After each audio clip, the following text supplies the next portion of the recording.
Ang mga lalaki galit sa malalandi, pero kapag sila ang nilandi, abot tenga ang ngiti. Ang lalaki kapag tamang hinala, kadalasan sila ang may ginagawa. Pero kapag ang babae ng hinala, di man eksakto, madalas konektado.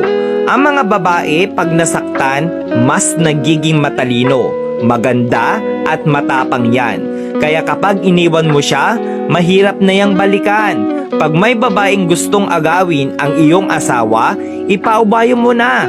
Dahil ang tunay na responsableng ama ay hindi maaagaw kahit nilalandi pa. Kaya tatanungin kita, kung ibabalik ka sa buhay single at kung mag-aasawa kang muli, asawa mo pa rin ba ang pipiliin mo? Tandaan mo, wala naman talagang pinanganak na manloloko. Di lang talaga na itanim sa pag-iisip nila ang tunay na kahulugan ng seryoso, respeto at kontento.